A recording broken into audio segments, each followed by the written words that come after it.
Finally China से कुछ ऐसे न्यूज़ निकल कर आ रहे हैं जिस न्यूज़ की वजह से इंडियन इन्वेस्टर्स में काफ़ी ज़्यादा डर का माहौल तैयार होने वाला है, क्योंकि लोग कह रहे हैं कि भाई इंडिया के अंदर एफआईआईज तो ऐसे भी सेलिंग कर रहे हैं, लेकिन आगे कुछ उम्मीदें थी कि भाई आगे चलकर हो सकता है कि एफआईआईज इंडियन मार्केट के अंदर आएंगे।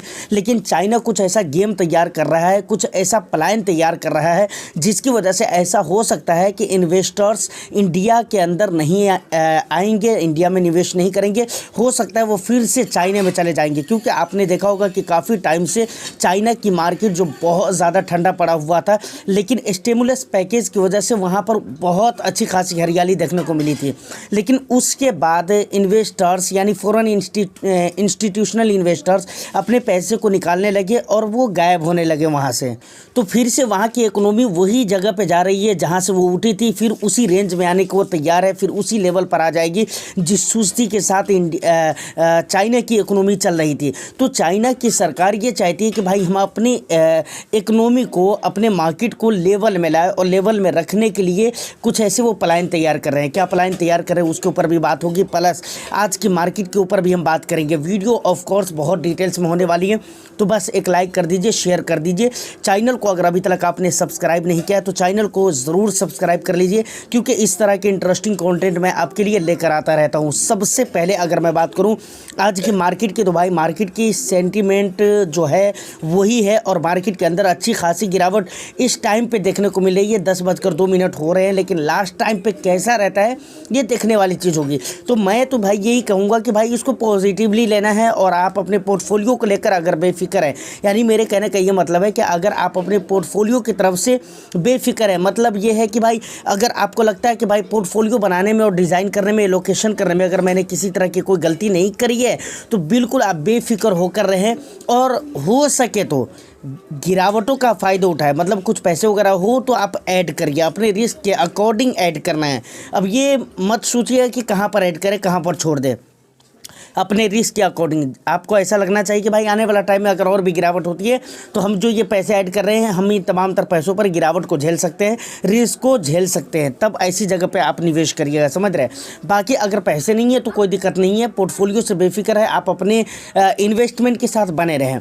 ये बात क्लियर हो गई। अब आते हैं चाइना के ऊपर। देखिए चाइना के अंदर लोग निवेश करें, फॉरेन इंस्टीट्यूशनल इन्वेस्टर्स, उसके बाद स्टिमुलस पैकेज की वजह से, लेकिन उसके बाद वो निकलने लगे।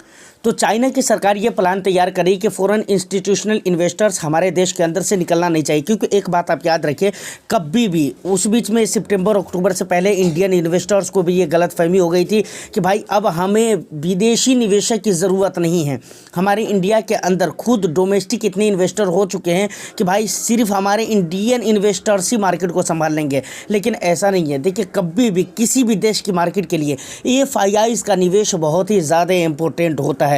विदेशों का पैसा आपके देश में निवेश होना चाहिए, इससे आपके देश के पैसे में एप्रिसिएशन तो होते ही होते हैं, साथ ही साथ मार्केट को एक मजबूती मिलती है, ये बहुत ज़रूरी है।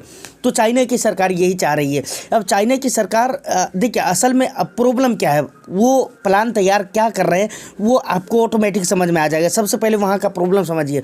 देखिए चाइना के बाज़ार का प्रॉब्लम यह है कि भाई वहाँ जो निवेश करने में दिक्कत है वो ये है ट्रांसपेरेंसी। मेरे कहने का मतलब यह है कि चाइना के अंदर क्या चल रहा है। हम सब जानते हैं कि प्रोडक्शन उनका मेन रेवेन्यू का ज़रिया है, प्रॉफिट का ज़रिया है प्रोडक्शन, क्योंकि वो हर चीज़ की प्रोडक्शन करते हैं, ज़्यादा से ज़्यादा चीज़ों की प्रोडक्शन करते हैं। इसलिए इंडियन मार्केट में भी आप देखने की कोशिश करेंगे तो बहुत सारी चाइनीज़ चीज़ें आपको देखने को मिलती है, और उसके ज़्यादातर पैसे कहाँ से आते हैं पता है आपको? प्रोडक्शन से आते हैं। तो ये तो पहली बात हो गई जो सबको पता है। उसके बाद की अगर बातें करें तो पता ही नहीं चलता, ट्रांसपेरेंसी नहीं है कि वहाँ के मार्केट में क्या चल रहा है, वहाँ की गवर्नमेंट क्या चाहती है, किस प्रोजेक्ट के ऊपर काम करना चाह रही है, किस बिजनेसेस को ज़्यादा फ़ायदा मिलने वाले हैं, किस सेक्टर वाइज अगर देखा जाए तो किस सेक्टर में वहाँ तेज़ी आ सकती है, जो डेटा वहाँ की तरफ से प्रोवाइड करवाए जा रहे हैं वो डेटा सही भी है या नहीं है, या मैनिपुलेटेड है। मतलब बहुत सारे तरीके के डर रहते हैं। तो अब चाइना की गवर्नमेंट ने ये कहा है कि भाई ये ट्रांसपेरेंसी जो हमारे यहाँ की जो मेन प्रॉब्लम है, हम इस चीज़ को दूर करेंगे और ज़्यादा से ज़्यादा डेटा हम अपने बाज़ार को लेकर, अपने सेक्टर को लेकर, अपने बिजनेसेस को लेकर और अपने प्रोजेक्ट को लेकर हम क्लियर करने की कोशिश करेंगे और क्लैरिटी देने की कोशिश करेंगे। तो ये सबसे बड़ा मुद्दा था चाइना के लिए, जिसे वो दूर करने की बात कर रहे हैं कि तुम हमारे यहाँ निवेश करो, हम ये सारी क्लैरिटी देंगे। उसके बाद वो ये भी कह रहे हैं कि भाई ऐसा है कि अगर तुम्हें मदद की ज़रूरत पड़े, यहाँ पर अगर लोन लेने की ज़रूरत पड़े तो हम लोन भी तुम्हें प्रोवाइड करेंगे, तुम हमारे देश के अंदर निवेश करो। तो कुल मिलाकर इतना लोभ लालच जो दिया जा रहा है कि तुम हमारे देश के अंदर निवेश करो, हम तुम्हें क्लैरिटी देंगे।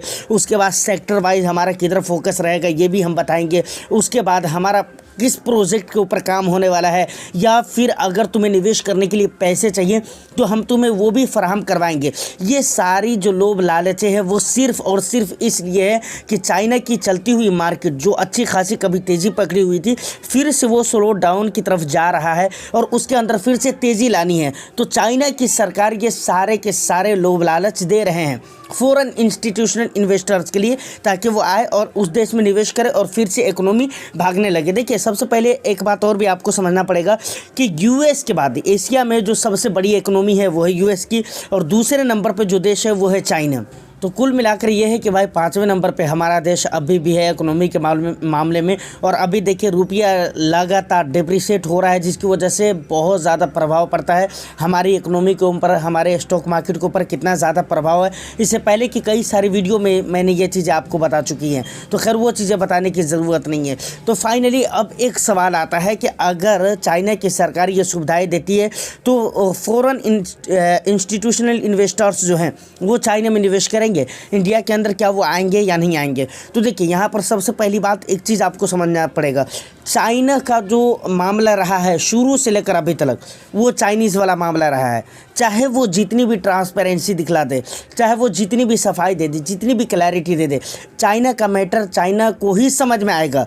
बाहरी देशों वालों के लिए समझना बड़ा मुश्किल तरीन चीज़ है ये, और फॉरेन इंस्टीट्यूशनल इन्वेस्टर्स के लिए, या फिर मान कर चलिए उनके लिए हम इंडियन भी फॉरेन ही इंस्टीट्यूशनल इन्वेस्टर्स हो गए। तो आप सोच कर देखिए हमारे लिए कितना मुश्किल है वहाँ के न्यूज़ को पाना, वहाँ के बारे में जानकारी हासिल करना, जब हमारा पड़ोसी है वो हमारा बिल्कुल हमारा सटा हुआ देश है और बिल्कुल हम जुड़े हुए हैं और एक दूसरे से बहुत ही ज़्यादा करीब है। तो हमारे लिए इतना मुश्किल हो रहा है, हम भी तो उनके लिए फॉरेन इंस्टीट्यूशनल इन्वेस्टर्स ही हुए ना।